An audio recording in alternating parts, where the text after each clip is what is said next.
Hello function lovers and Yizhan lovers. तो guys thank you so much इतना सारा support करने के लिए, इतना सारा प्यार देने के लिए। एंड आप सब ने मुझे इतना सपोर्ट किया और थैंक यू सो मच मेरी सिचुएशन को समझने के लिए एंड मुझे इतना सारा सपोर्ट देने के लिए। पता है मैं इतनी ज़्यादा स्टूपिड हूँ ना, मुझे ये वीडियो पहले ही बना के आप लोग को दिखा देनी चाहिए थी। एटलीस्ट मेरा स्ट्रेस, मेरा बर्डन कम हो जाता हो। एंड अब मैं काफ़ी ज़्यादा रिलैक्स्ड फील कर रही हूँ। And thank you so much कि आपने मुझे इतना सपोर्ट किया एंड मेरी सिचुएशन को इतना समझा। एंड जिन्हें भी ये समझ नहीं आ रहा कि मैं किसके बारे में बात कर रही हूँ, तो एक्चुअली मैंने एक बिगेस्ट अपडेट नाम करके एक FF मीन्स एक वीडियो अपलोड की है। प्लीज़ आप जाके उसे एक बार चेक कर लीजिए, मेरे चैनल पे वो है। एंड मैंने इसे कुछ समय पहले ही अपलोड किया है, आज के ही दिन, तो आप लोग प्लीज़ एक बार से चेक कर लीजिए। सबसे पहले उसे अच्छे से सुन लीजिए क्योंकि उसमें बहुत ज़रूरी बात मैंने बताई है एंड वो लिटरली बहुत बहुत ज़्यादा ज़रूरी है, इसलिए प्लीज़ एक बार उसे चेक कर लीजिए। एंड फिर चलिए, तो आज का पार्ट हम जल्दी स्टार्ट करते हैं। तो हमारे वीन और वांगची बहुत ही ज़्यादा प्यार से कंफर्टेबली सो रहे थे और अब नेक्स्ट मॉर्निंग होती है। वो दोनों ही उठकर फ्रेश होकर आते हैं बाहर ब्रेकफास्ट करने के लिए और अभी तक दोनों के ही बीच में कोई भी कन्वर्सेशन नहीं हुई थी। ब्रेकफास्ट आराम से वो पांचों लोग यानी शॉशिनचन, सॉन्गलान और शोयांग मिलकर कर लेते हैं वांगजी और वीन के साथ, और फिर शांति से रिलैक्स्ड होकर वो सोफ़े पे बैठ जाते हैं। और इससे पहले कि हमारा वीन कुछ कहना स्टार्ट करता, हमारा शॉशिनचन कहता है कि रुक जाओ, मैंने तुम्हारे लिए कुछ गिफ्ट लाए हैं, पहले उसे एक्सेप्ट कर लो, उसके बाद हमें आराम से अपनी कहानी बताना। हम सुनने को एकदम तैयार हैं, वैसे भी हमें बहुत कुछ जानना है। और वांगजी और हमारा शोयांग, शॉशिनचन और सॉन्गलैन, विंग, वो सभी रेडी हो जाते हैं उस गिफ्ट के लिए। और तब हमारा शॉशिनचन इशारे से बॉडीगार्ड को कहता है कि उन गिफ्ट को ज़रा अंदर भेजा जाए, और तब वो दोनों ही पर्सन अंदर चल के आते हैं जो बहुत ज़्यादा लंगड़ा के चल रहे थे क्योंकि उनकी टांगों को बहुत ही अच्छे से पीटा गया था और उन्हें खुद भी बहुत ही ज़्यादा अच्छे से तोड़ा गया था। बहुत ही ज़्यादा प्यार से, बहुत ही ज़्यादा केयर के साथ बहुत सुंदर से उनकी पिटाई की गई थी। इसकी वजह से वो पूरे ही बंदर की तरह रेड हो गए थे, बहुत जगह से ब्लड आ रहा था और लंगड़ा के चल रहे थे और बहुत ही ज़्यादा सुंदर उनकी चेहरे हो गए थे। वांगजी और विंग वो देखते ही तो शॉक्ड हो जाते हैं और विंग कहता है मेंग्याओ, शुशी, तुम दोनों। और वो दोनों ही आकर सीधे हमारे वांगजी और विंग के पैरों पे गिर जाते हैं क्योंकि अब वो लोग चलने की तो हालत में बिल्कुल नहीं बचे थे। तो वांगजी, विंग दोनों ही शॉशिनचन की तरफ देखते हैं और तब शॉशिनचन कहता है अरे क्या हुआ, तुम्हें गिफ्ट पसंद नहीं आया? मैंने इतने प्यार से गिफ्ट को तैयार किया है सॉन्गलान और शोयांग के साथ मिलकर, और हमें लगा कि तुम्हें बहुत पसंद आएगी। ये क्या कह रहे हो, तुम्हें इन्हें क्यों पीटा? ओह मेरे प्यारे वीन, वैसे तो मैं रिश्ते में पहले तुम्हारा अंकल लगता था, इसीलिए मैंने तुम्हारे लिए बहुत ही सुंदर सा गिफ्ट तैयार किया था, तुम्हें पसंद नहीं आया? ओह कोई बात नहीं, चलो तुम दोनों जल्दी बोलना शुरू करो कि मैंने तुम्हें इतनी सुंदर सी चेहरा क्यों दिया है।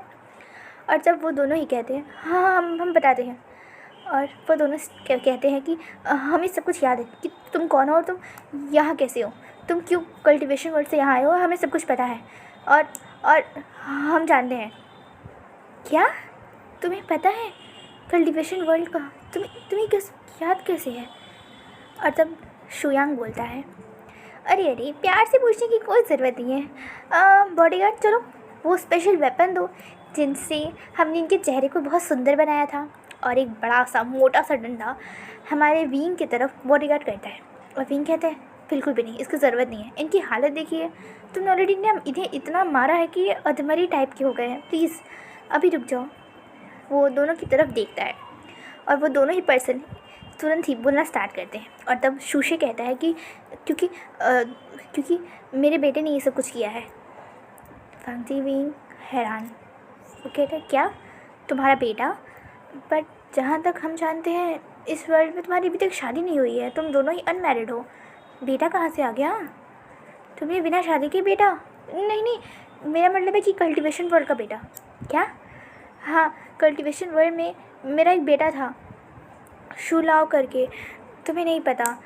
बट जब उस समय टेंपल में मैं और मेंगियाओ हमारी डेथ हो गई थी, तो पूरे 7 साल बाद उसी ने तुमसे बदला लेने की कोशिश की थी।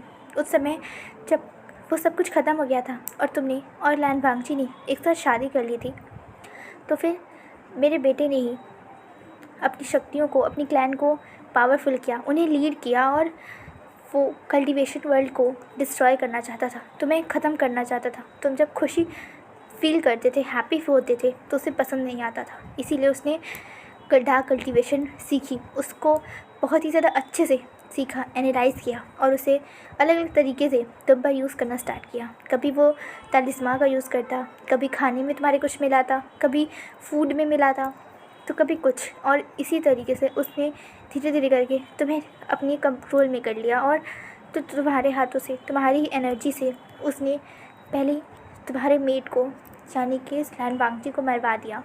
और क्योंकि जब तुम हल्के से होश में आए, तो तुमने जब अपने ही वांगची को खुद से मारा, तो तुम्हारी पूरी एनर्जी आउट ऑफ कंट्रोल हो गई थी, तुम्हारा माइंड स्टेबल नहीं था, और उसी की हेल्प से उसने तुम्हारे ही हाथों सब कुछ ख़त्म करा दिया। और उसके बाद उसने तुम्हें खुला छोड़ दिया, तुम्हारे पर से अपना कंट्रोल हटा दिया, और उसके बाद तुम ये सदमा बर्दाश्त ही नहीं कर पाए, और तुमने अपनी खुद की जान ले ली। और उसके बाद क्योंकि लैन क्लैन, जो कि वहाँ का सबसे मोस्ट पावरफुल था, चीफ कल्टीवेटर थे तुम्हारा क्लैन, उसके ख़त्म हो जाने के बाद ऐसे तरीके से, इसीलिए उसने उस समय सबसे पहले पूरे कल्टीवेशन वर्ल्ड को अपने कब्ज़े में किया, और कुछ बहुत सारी प्रैक्टिसेस के साथ, बहुत सारी रिचुअल्स के साथ उसने इमोर्टैलिटी को अचीव कर लिया है। और वो आज भी ज़िंदा है, और वो वेट कर रहा था इस समय के वीइंग के जन्म लेने का, क्योंकि तुमने अपने कल्टीवेशन वर्ल्ड में मरते मरते खुद को एक कर्स दिया था, खुद को कर्स किया था, और उन सभी सोल्स को जिसे तुमने मारा है, कि तुम सब वापस आओगे, और बिल्कुल उसी तरीके से तुम सब मुझे ख़त्म करोगे, जिसकी मदद से आज ये सभी जिनका जान तुम्हारी वजह से गया, क्या तुम्हें लगता है कि तुमने जिन को हार्म किया है, आज वो सभी यहाँ ज़िंदा है, और इसीलिए उस कर्ज को पूरा करने के लिए वो सभी यहाँ आए हैं तुम्हारे साथ। क्या? तो मैं कहाँ हूँ? तुमने खुद को कर्ज किया था, तो इस समय का विंग, वो सब कुछ पेन, वो दर्द जो तुमने हर एक को दिया है, वो सब तुम्हें मिल रहा है, और मेरा बेटा ये सब कुछ कर रहा है। वो इमॉर्टल अचीव कर लिया है, पर कैसे? इमॉर्टैलिटी अचीव करना इतना आसान नहीं था। हाँ, बट उसने लैन क्लैन की वो विरासत किताबें, जो इतनी अनमोल, इतनी ख़जाने वाली किताबें थी, जिसमें इतना सारा ज्ञान था, जो लैन क्लैन हमेशा छुपा कर रखती थी, उन किताबों का यूज़ किया। उसमें बहुत सारे कल्टीवेशन मेथड्स हैं, जिसकी मदद से हम इमॉर्टैलिटी कल्टीवेट कर सकते हैं। उसने उन्हीं किताबों का यूज़ किया, और क्योंकि हम दोनों की जान भी कहीं ना कहीं तुम्हारी वजह से हुई थी, और वो कर्ज हम पे भी अप्लाई हुआ, इसीलिए हम भी इस दुनिया में वापस से दोबारा आए। और रही बात हमें याद कैसे हैं, तो उसी ने हमें ढूंढा, और ये सब कुछ हमारे बारे में उसने बताया। हमें कुछ भी पता नहीं था, हमने तो बस ब्लाइंडली उस पर ट्रस्ट किया, क्योंकि उसके पास बहुत ही अलग पावर्स है। उसके पास स्वॉर्ड है, वो फ्लाई कर सकता है, और बहुत अजीब अजीब चीज़ें वो कर सकता है। वो खासकर डार्क एनर्जी बहुत यूज़ करता है, और उसी ने चाइना की हालत ऐसे की है। हाँ, हमने कुछ भी नहीं किया, हमारी कोई गलती नहीं। ओह, तो ये बात है, हमारा वांगची कहता है। इसीलिए उस समय लैन वांगची ने अपनी किताब को पूरी नहीं किया, क्योंकि उसे कुछ समझ नहीं आ रहा था कि आखिर वो लिखे क्या, आखिर विंग ऐसा क्यों कर रहा है, आखिर उसका बर्ताव क्यों बदल रहा था। इसीलिए बदल रहा था क्योंकि उस शू लाओ ने विंग को कंट्रोल करा था, उसे अपने इशारों पर नचा रहा था। विंग वांगची की तरफ देख रहा था, और वांगची विंग की तरफ, और तब शॉशिनचन, सोंगलैन और शोयांग कहते हैं, तो बताओ तुम्हें कैसा लगा हमारा गिफ्ट? फिर तुमने ये कैसे किया और कब किया? तुम्हारा तो प्लान नहीं था ना इन्हें किडनैप करने का। हाँ, हमारा प्लान किडनैप करने का नहीं था, बट जैसे ही हमें ये पता चला कि नुई होसांग किडनैप हो गया है, यानी जिली, तो फिर हमें तुरंत ही इन दोनों पे शक हुआ था और हमने ये पता भी किया था कि ये दोनों ही कहीं गए थे थाईलैंड में। और उसके बाद जब हमने इन दोनों का ही पीछा किया तब हमें पता चला कि ये जिससे मिलने गए थे वो इंसान अभी फ़िनलैंड में है, आइसलैंड में है, और हमने अभी ही अपनी टीम को आइसलैंड भेज दिया है। बस हम उसे ढूंढना चाहते हैं क्योंकि उस इंसान का चेहरा हमने नहीं देखा था। वो पूरा फुल्ली कवर्ड था, ब्लैक सूट पहना था, मास्क लगाया था, टोपी से फुल को कवर किया था, इसलिए हमने उसका चेहरा तो नहीं देख पाए। बट हाँ, उस समय उसके पास ही जिली था और ये बात हम जानते हैं। हमारी बॉडीगार्ड्स ने ये देखा था, बताया था हमें, और इसीलिए ये सब कुछ हमें पता है। और इसीलिए उस समय जब ये दोनों ही वापस यहाँ आने वाले थे यानी रूस में, तो फिर हमने इन्हें फ़्लाइट से किडनैप किया एंड यहाँ पर तुम्हारे सामने एज अ गिफ्ट, बहुत सुंदर सा प्यारा सा गिफ्ट बनाकर तुम्हारे सामने हमने रिप्रेजेंट किया। विंग के चेहरे पे हंसी आ जाती है और वो हंसते हुए कहता है, सच में अंकल शॉशिंचर, हमें आपका गिफ्ट बहुत पसंद आया। वैसे आपने काफ़ी सुंदर चेहरा बनाया है। और मैं क्या हूँ, तुम्हारा चेहरा अगर हमारे लैंडहुमान गगा देखेंगे तब तुम तो डर ही जाएंगे। तुम्हारा सुंदर सा प्यारा सा वो डेविल स्माइल अब तुम नहीं करोगे। विंग चुप रहो, ऐसे नहीं करते, तुम मेरा गिफ्ट हो, तुम्हें तो रिस्पेक्ट करनी चाहिए अपने मास्टर की, है ना। वो लंजा की तरफ देखता है और कहता है, लंजा मुझे ये दोनों ही बहुत पसंद आए हैं, क्यों ना तुम इन्हें हमेशा अपने पास रखो और मैं भी तुम्हारा साथ दूंगा इनके इस चेहरे को और भी ज़्यादा खूबसूरत बनाने का। क्यों, आइडिया कैसा है? तुम अपने इन डंडों का यूज़ करना, मैं अपनी फ्लूट का यूज़ करूँगा, और वैसे भी तुम्हें बहुत पसंद आएगी मेरी सुंदर सुंदर हाथों से तुम्हारा सुंदर सुंदर चेहरा सुंदर सुंदर होने के लिए बहुत पसंद आएगा तुम्हें। विंग, और वो कुछ भी नहीं कहता हूँ। और तब विंग कहता है, तो इसका बेटा है का इस शोशे का आइसलैंड में है। और जिली भी, हाँ जिली भी वही है, और जिली को भी ये सब कुछ पता है क्योंकि पास्ट में सबसे पहले जिसने इस लैंड क्लैन को बचाने की कोशिश की थी वो नी होएसांग ही था। उसी ने सबसे पहले इसका पता लगाया था और तुम्हारे बिहेवियर को चेंज होते हुए उसी ने सबसे पहले नोटिस किया था। इसीलिए इन सब ने उसके शूशे के बेटे ने तुम्हारे हाथों से उसका भी खून करा दिया था और इसीलिए वो भी यहाँ पर है अपने भाई के साथ। और रही बात नी मिंजे की दोबारा से यहाँ आने की, तो वो हम नहीं जानते कि उन्होंने दोबारा रिकार्नेट वो कैसे कर पाए हैं, क्योंकि उनकी मौत में तो तुम्हारा कोई भी हाथ नहीं था। इस बारे में मुझे नहीं पता, इन्हीं से पूछो। चलो जल्दी जल्दी बताना स्टार्ट करो। मतलब शूशी और मेंग्याओ एक दूसरे की तरफ देखते हो, कहते हैं वो हमारी वजह से हमने मारा था, तो हमसे रिलेटेड वो इंसान भी शायद से उस पर भी वो कर्स अप्लाई हो गया होगा, इसलिए शायद से उसने भी रिकार्नेट किया है। ओह, या हो सकता है कि वो अपनी मदद करना चाहता हो और हमसे बदला लेना चाहता हो, क्योंकि उसकी सोल भी बहुत ही ज़्यादा ईविल है और उसकी एनर्जी भी बहुत ज़्यादा डार्क थी। और क्योंकि उसे भी हमसे बदला लेना था, तो हो सकता है उसने भी रिकार्नेट किया हो, तो हम नहीं जानते। ओह, तो ये बात है, विंग कहता है। और तब विंग कहता है कि रंजा, तो फिर हमें फ़ाइट करने के लिए तो तैयार रहना पड़ेगा ना, क्योंकि आखिर बेटा अपनी सो कॉल्ड डाडा को बचाने के लिए तो आएगा ना। हाँ ज़रूर आएगा, और इस बार वो मेरे हाथों से नहीं बचेगा। उसने सबसे गलत हरकत की है, सबसे गलत काम किया है। उसने हमला किया पे किया, मेरे विंग पे किया, अब उसकी खैर नहीं, अब वो ज़िंदा नहीं बचेगा। मैं उसे बहुत ही ज़्यादा प्यार से, बहुत ही ज़्यादा खूबसूरती के साथ, बहुत प्यार से हराऊंगा, बहुत ज़्यादा अच्छे से। पर भांग जी, उसने अभी भी डार्क कल्टीवेशन नहीं छोड़ी होगी, और अगर वो डार्क कल्टीवेशन के थ्रू उसकी मदद से अगर इमॉर्टल बना है तो वो बहुत ज़्यादा स्ट्रॉन्ग होगा। क्या तुम्हें लगता है कि हम उसे मार पाएंगे, ख़त्म कर पाएंगे? वो एक इमॉर्टल है। तुम फिक्र मत करो, ये दोनों ही तोते बोलेंगे उसके। चलो फटाफट बताओ जो तुमने हमें बताया था। हाँ हम बताते हैं। और तब मेंग्याओ अपनी बात कहना स्टार्ट करता है कि एक इमॉर्टल तभी तक इमॉर्टल रहता है जब तक उसकी सोर्स यानी कि उसकी गोल्डन कोर ज़िंदा है, और ये इतने सालों से ज़िंदा है। अभी तो बहुत करोड़ों साल बीत चुके हैं, और क्योंकि इसकी कोर स्ट्रॉन्ग है, बट हमें उसकी कोर को डिस्ट्रॉय करना होगा। और एक बार उसकी कोर डिस्ट्रॉय होगी तो उसकी पावर एक नॉर्मल ह्यूमन की तरह हो जाएगी, और एक वो नॉर्मल ह्यूमन हो जाएगा जिसे कोई भी ख़त्म कर सकता है। इसीलिए अगर हमें उसे हराना है तो हमें उसकी कोर को डिस्ट्रॉय करना होगा। और ये हम तुम्हें कैसे मान लें कि तुम हमें सच ही बता रहे हो, वीन पूछता है। तो फिर वो दोनों कहते हैं कि वो, तब शुशे कहता है कि मेरा बेटा है वो, और उसने मुझे दिखाया है कि कैसे वो इमॉर्टल हुआ है, क्योंकि मैं पहले भरोसा नहीं कर रहा था, क्योंकि इतना बड़ा बेटा कैसे मैं भरोसा कर लेता। तो फिर उसने मुझे सब कुछ एक्सप्लेन किया, बताया, और मुझे अपने प्लान में शामिल किया। ओह, तो इसका मतलब है कि हमें बस उसकी कोर को ख़त्म करना होगा।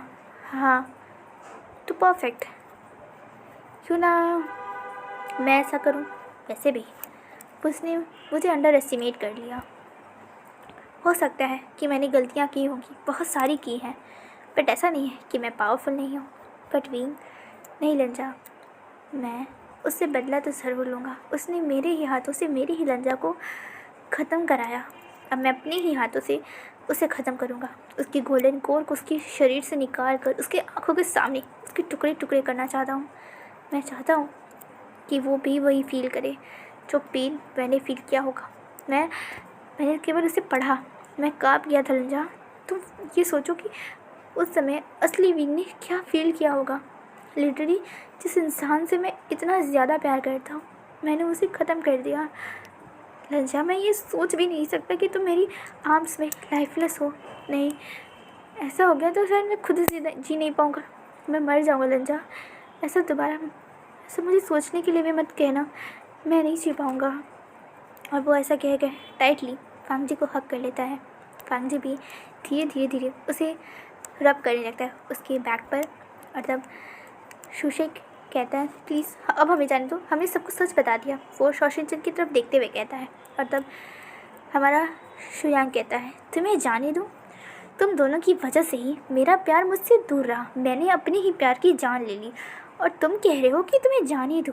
वाओ, क्यों ना मैं तुम्हें बहुत ही ज़्यादा अच्छे से छोटे छोटे पीसेस में कट करके बहुत ही ज़्यादा भूखे जानवरों के सामने फेंक दूँ, या इससे बेटर आइडिया है मैं तुम दोनों को छोटे छोटे स्किन में कट लगाकर बहुत सारी खून बहाकर तुम्हें शेर के पिंजरे में फेंक दूँ, जहाँ वो तुम्हें बहुत ही ज़्यादा टेस्ट के साथ, बहुत ज़्यादा एकदम स्पाइस डाल के बहुत ज़्यादा यमी के साथ खा जाए। ये बेटर आइडिया है, क्योंकि तुम्हें पुलिस को देना बर्बाद होगा, तुम्हें खामखा सज़ा मिलेगी फांसी की या उम्र कैद की। बट मैं नहीं चाहता, मैं चाहता हूँ कि तुम्हें पेन फील हो। मैं चाहता हूँ कि तुम उस डर को, मौत के डर को तुम एकदम फेस टू फेस देखो।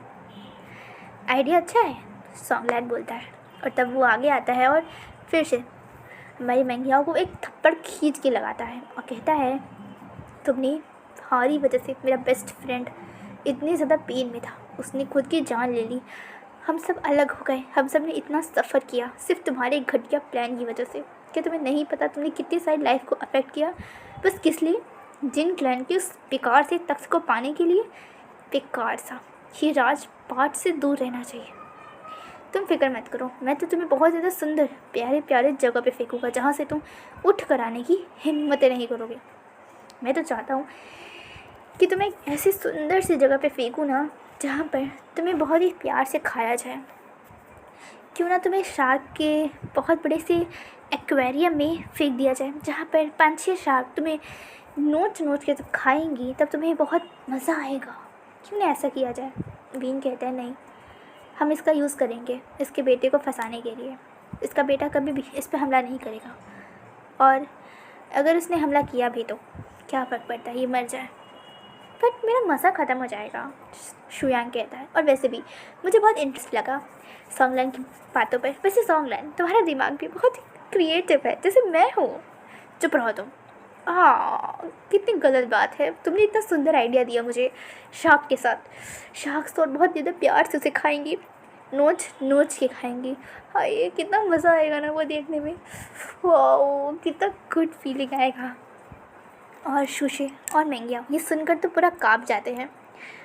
वो अपने ही सामने अपनी ही मौत की इतनी वैरायटी बड़ी चीज़ों को देखकर वो जल्दी से विंग के पैर को पकड़ लेते, कहते प्लीज़ प्लीज़ इन सब से बचाओ मुझे, हम तुम्हारी हेल्प करने को तैयार है, प्लीज़ पर हमें ज़िंदा छोड़ दो, प्लीज़ हम कुछ भी करेंगे, बट प्लीज़ प्लीज़ इन सब से मुझे कहो कि ये मुझे ना ख़त्म करे प्लीज़। विंग कहता है ठीक है।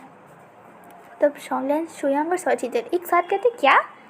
विंग कहता है तुम मेरी मदद करो और अपने बेटे को यहाँ बुलाओ, उससे कहो कि उस विंग को लेकर आए और जिली को भी, और अगर तुमने ऐसा नहीं किया तो फिर हम शॉन्गलैन के आइडिया के साथ जाएंगे। शॉन्गलैन का आइडिया मुझे भी पसंद आया। क्या? नहीं नहीं, मैं कहता हूँ मैं सब कुछ बताऊँगा उसे, और वो यहाँ ज़रूर आएगा, वो मुझसे प्यार करता है, उसने मुझे सब कुछ बताया है, वो ज़रूर यहाँ आएगा, प्लीज़ प्लीज़। मतलब विंग कहता है परफेक्ट, तो चलो तुम बॉडीगार्ड्स को हेल्प करो, और जब तक ये यहाँ नहीं, आज तुम्हारा वो जो बेटा है यहाँ नहीं आ जाता, तब तक तुम्हें बहुत ज़्यादा जंगली सांपों के कमरे में क्यों ना छोड़ दिया जाए, चाहे तुम्हें डस्ट डसे बट उसमें जहर नहीं होगा, बस तुम्हें पेन होगा, शार्प पेन। या इससे बेटर है हम तुम्हें एक स्कॉर्पियो बिच्छू के कमरे में फेंक दें, ये तो बेटर फील करेगा, तुम मरोगे भी नहीं एंड सिर्फ तुम्हें पेन होगा, इतना शार्प पेन, तुम मरना चाहोगे बट मर नहीं पाओगे। क्यों? ये आइडिया अच्छा है। वो बाकी चार की तरफ देखता है और बाकी चार भी हाँ कहते हैं, और तब शॉन्गलैन कहता है वाओ विंग, तुम्हारे पास तो हमसे ज़्यादा अच्छा आइडिया है। शुयांग कहता है डिमोनिक कल्टीवेटर्स का भी अच्छा आइडिया सोच लेते है ना, और वो दोनों ही हंसते लगते हैं। और तब वांगची कहता है अपनी बॉडीगार्ड्स की तरफ किले चलने, और इन्हें जो भी फ़ोन चाहिए ये सब दो, और उसके बेटे को यहाँ जल्दी से जल्दी तुम दोनों मंगाओ, समझे? अगर उसने 5 दिन के अंदर ये वो यहाँ नहीं आया तो तुम दोनों, मैं भी नहीं जानता कि ये डिमोनिक कल्टीवेटर्स तुम्हारा क्या करेंगे, क्योंकि पनिशमेंट इन्हीं दोनों को देनी है। सो तुम्हें पनिशमेंट तो पता चल रही है, तो फिर जल्दी से जल्दी अपने बेटे को यहाँ बुलाओ, समझे?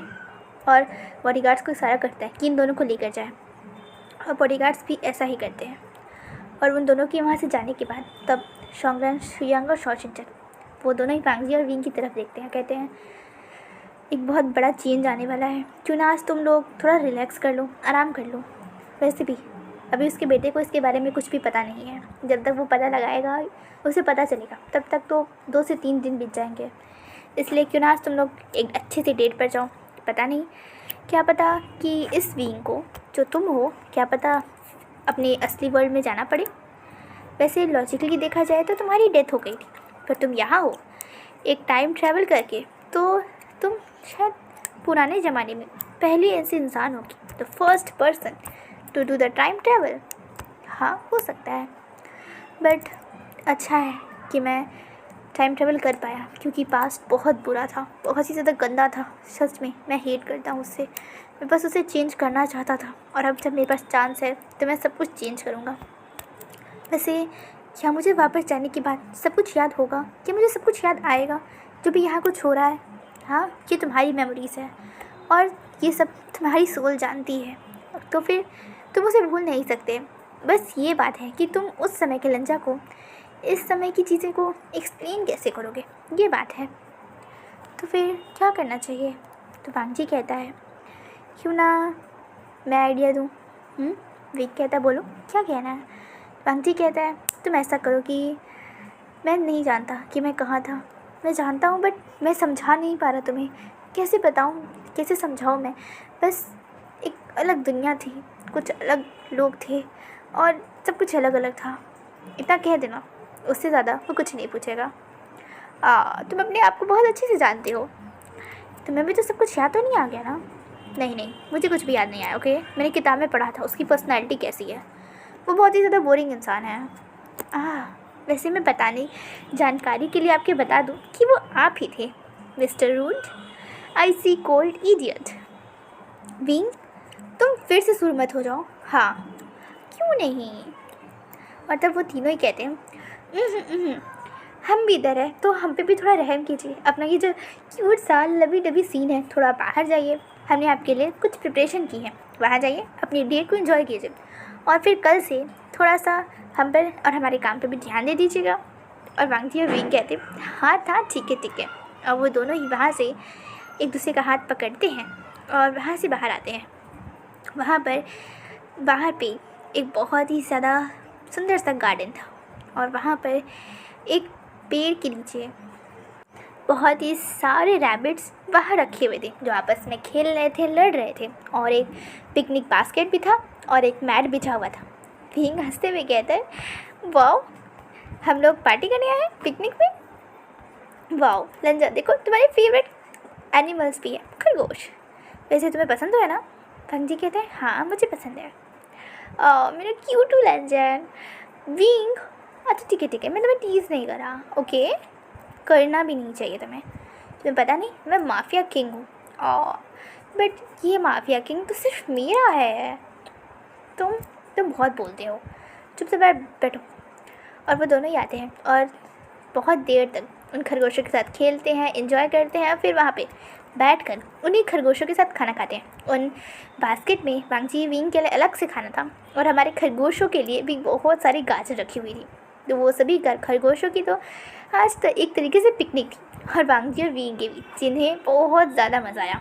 और अब उन्होंने दोपहर का भी खाना खा लिया था, और उसके बाद भी वो दोनों ही उन खरगोशों के साथ इतनी मस्ती करते खेलते हैं। वो खरगोश बहुत सारे थे, कम से कम 50 से 60 खरगोश थे, बहुत सारे थे, क्योंकि वो ग्राउंड भी बहुत बड़ा सा था। कोई छोटा सा मेंशन का छोटी सी ग्राउंड नहीं था, बहुत बड़ा था, जिसमें वो सभी बहुत मस्ती करते हैं। और ऐसे खेलते खेलते उन्हें शाम हो जाती है। वो सुबह करीब 11 या 12 बजे या 1 बजे आए थे इन खरगोशों के पास, और तब से शाम हो गई है, पर वो लोग बिल्कुल भी नहीं थके। और तब वांगजी और विंग कहते हैं कि मन तो नहीं करा, पर जाना पड़ेगा। और वो दोनों ही उन खरगोशों को बहुत ही ज़्यादा प्यार से, बहुत ही ज़्यादा केयर से थोड़ा देर और खेलते हैं, और फिर वहाँ से अंदर आते हैं। और वो देखते हैं कि शॉशेंचन सॉन्गलैंड और शोयांग बैठकर मूवीज़ देख रहे हैं। और तब वो कहते हैं कि हमें बुला लेता है, हम भी खेल देखते हैं। तो फिर वो तीनों ही कहते हैं, बट हमने देखा कि तुम अपनी बच्चों के साथ कुछ ज़्यादा ही मज़े कर रहे थे, मस्ती कर रहे थे। विंग कहता है, थोड़ा तो शर्म करो, 50 से 60 खरगोश थे, इतना बच्चा कोई करेगा, मर जाएगा वो। वांगजी कहते हैं, हाँ उसमें बहुत मेहनत लगती है। और दोनों की ऐसी बात सुनकर तीनों ही बस लाइक, हाँ ये दोनों ही पागल हैं, ना जाने कैसे कैसे हैं ये। तीनों की शक्ल देखकर वांगजी और विंग ज़ोर से हंसने लगते हैं, और वो दोनों ही आकर उन्हें ज्वाइन करते हैं मूवी देखने में। और फिर वो सभी शाम में काफ़ी मस्ती करते हैं, और फिर एक साथ ही डिनर करते हैं एंड पीसफुली सो जाते हैं। और तब वांगजी और विंग जैसे ही बेड पे थे, उन्होंने अपनी आंखें बंद कर ली थी, बट नींद दोनों को ही नहीं आई थी, क्योंकि उन्हें पता है कि कल बहुत बड़ा दिन है, क्योंकि जिससे उसका मुकाबला है वो एक इमॉर्टल है। वो इतने सदियों से, इतने सालों से इस दुनिया में है, जी रहा है, तो उसे हराना आसान नहीं होगा। हो सकता है कि कल उनकी जान भी जा सकती है। एक इमॉर्टल से लड़ना आसान नहीं होता। विंग अपने मन में कहता है, क्या होगा कल? क्या सब कुछ ठीक होगा, शांत होगा? क्या सब कुछ ठीक तो होगा नहीं? किसी को कुछ होगा तो नहीं ना? तो वांगजी कहता है, विंग इतना मत सोचो, सब कुछ ठीक होगा, और तुम तो हो ना मेरे पास, तुम सबको प्रोटेक्ट कर लोगे, मुझे पता है। विंग कहता है, क्या मैंने इतना तेज़ बोला कि तुम्हें सुनाई दे दिया? क्या मेरे अपने मन में इतना तेज़ बोल रहा हूँ? वांगजी कहता है, हाँ तुम तो इतने ज़्यादा नॉइज़ी हो, क्या किया जाए, सब सुनाई देता है। विंग कहता है, चुप रहो। वांगजी कहता है, विंग ऐसे अच्छी बात है ना कि तुम अपनी सारी पावर्स के साथ यहाँ आए हो, तुम्हें इतनी सारी कल्टीवेशन की चीज़ें पता है, डार्क कल्टीवेशन की, तुम उसे हरा सकते हो, और मैं अपने बॉडीगार्ड्स के साथ मिलकर तुम्हारा साथ दे दूँगा, और इस समय के विंग को भी ढूंढ लूँगा, और उस पेन से उसे फ्री करूँगा। उसने जो खुद पर कर्ज लिया था, उसे भी शायद मैं तोड़ पाऊँ, क्योंकि पता नहीं वो कितने साल का होगा, कितने सालों से सब कुछ सह रहा होगा। वांगजी ये सब कह रहा था, और तब विंग कहता है, वांगजी क्या तुम्हें कभी सपनों में कोई इंसान दिखा नहीं जो ऐसे हालत में हो, जैसे बंद कमरे में हो, जिसे लोग, जैसे तुम टॉर्चर करते हो जिसे, वैसे? वांगजी कहता है, हाँ 1 बार या 2 बार शायद मैंने इस सपने में ऐसे किसी को देखा था, बट मुझे याद नहीं है कि, मतलब क्लियर नहीं था। सपनों में था तो कुछ यादें रहती हैं, फिर कुछ भूल जाती हैं, स्टोरी कहाँ से स्टार्ट हुई सपने में कहाँ कुछ पता चलता है। बट ये सच है, मैंने एक इंसान को ऐसे देखा था, और तुम्हारे आने से पहले देखा था, और शायद तुम्हारे आने की 1 बार बाद भी, बट मैंने कभी भी क्लियरली कुछ समझ नहीं पाया था उस चीज़ के बारे में। विंग कहता है, कोई नहीं, मैं तुम्हारे साथ हमेशा दूंगा, और इस समय का विंग भी, और हम दोनों मिलकर तुम्हें एक आईसी कोल्ड इडियट से क्यूट बनी बना देंगे। कोई ज़रूरत नहीं है, मैं ऐसे ही ठीक हूँ, बनी बन के इधर से उधर उछलना नहीं है मुझे। पिंक हंसते हुए कहता है, ओ मेरा प्यारा वांग जी। पिंक कहता है, ओ मेरा क्यूट क्यूट वांग जी। वांग जी कहता है, पिंक चुप से सो जाओ। अब वो दोनों इसे झगड़ते लड़ते सो जाते हैं। तो आज के लिए बस इतना ही। अब हम लोग कल देखते हैं कि आखिर जब मेन विलन की एंट्री होती है तो स्टोरी में क्या क्या होता है। तो guys, always love Wangxian and Yizhan. Bye bye guys and take care of yourself.